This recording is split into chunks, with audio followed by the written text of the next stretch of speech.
The next missionary skill that we want to discuss is building relationships. Now, this is vital for God's people everywhere because we're sent to make disciples, and discipleship is a relationship.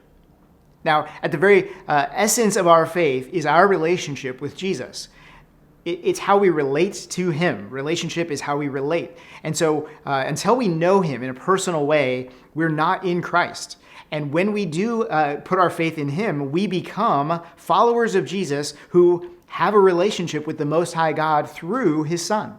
It's important to recognize that relationship is essential. It's at the center of who we are as Christians. And so it makes sense then that when God sends us out to be disciples who make disciples, a key aspect of that is that we would relate to the people to whom we've been sent. But here's the problem.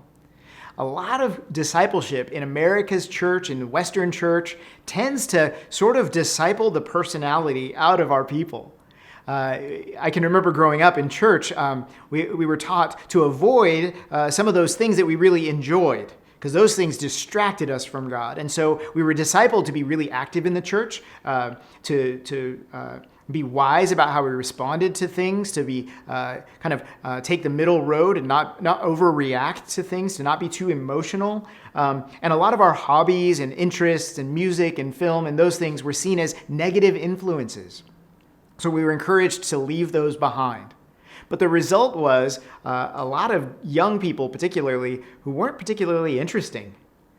So we could call this skill how to be an interesting person. Because the reality is someone who's boring is not engaging, and whatever message that they have is not going to be well received. Now, here's I want to clarify. Some of you hear this and your anxiety starts to go up because you're like, well, I'm not a people person. And introverts, I hear you, I see you.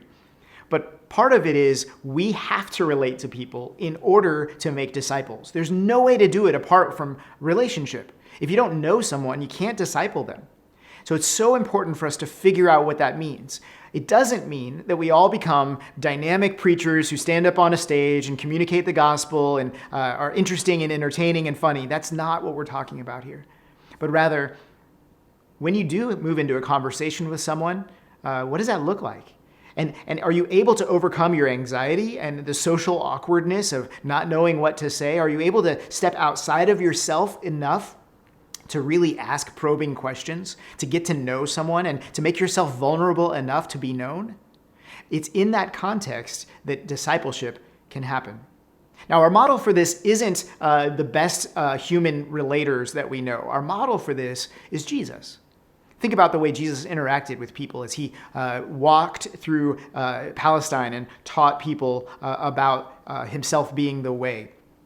When Jesus would interact with someone, you can see this personal connection. You can see Jesus, and by the way, the Bible was pretty clear. There was nothing remarkable about the way Jesus looked or even the way he carried himself. It was rather his interaction, his relationship with people.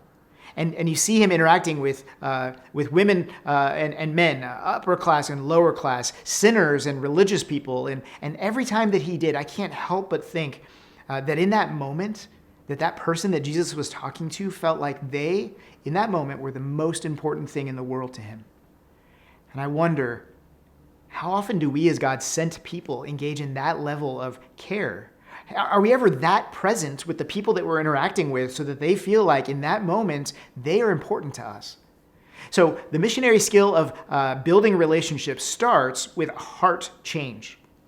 It starts with us saying, I don't really have it. I'm not that cool, right? Like, I'm not that interesting that someone would want to listen to me. I'm not that attractive that people necessarily want to be around me. And yet, God can use me, and he's made me the way he has for a reason. Becoming an interesting person or engaging in relationships actually starts with an introspective look, a little bit of reflection in who you are and how has God made you? What are your preferences? What do you like to do? Some of you haven't stopped and asked yourself that. What do I enjoy? And it's not an accident that the things that you like are the things that you like. In fact, some of the stuff that you're into, God set you up that way. He built you that way because that's the thing that you're going to use to connect with someone who doesn't know Jesus. So lean in to those things that you like, those things that interest you. A lot of times in an attempt to relate, God's people sometimes fall back into like the used car salesman mode. Now, no offense if you're a used car salesman, but everyone knows that feeling, right? Like some kind of slick guy who comes up with a canned response, right? And he's not really listening to you. He's more waiting for his turn to talk. That's not the kind of relationship that we're looking for. The thing is, people are pretty savvy, and they know that if you talk to them and you're faking it, they can tell.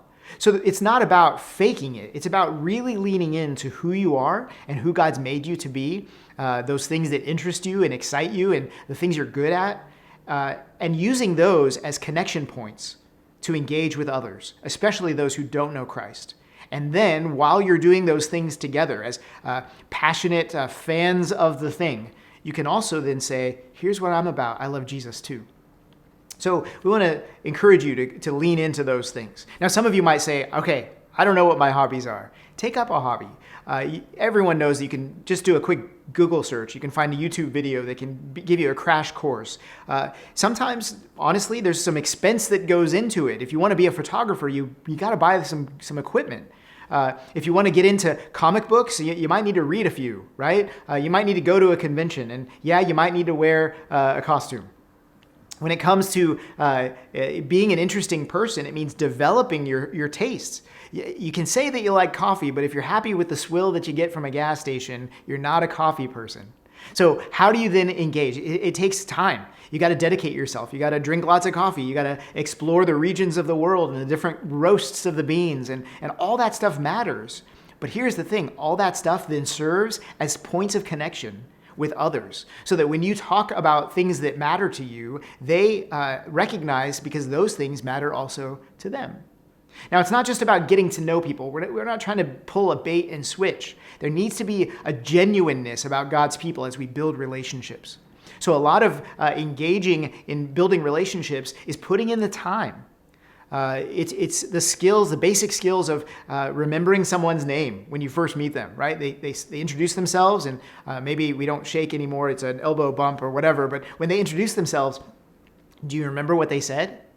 And some of you need to practice this. I'm just super practical. After you have an encounter with someone, when you hear their name, repeat their name back. Say their name 3 times. It sounds a little weird, but it's a little trick that can help you remember their name. It'll stick in your head. Why does it matter if you remember their names?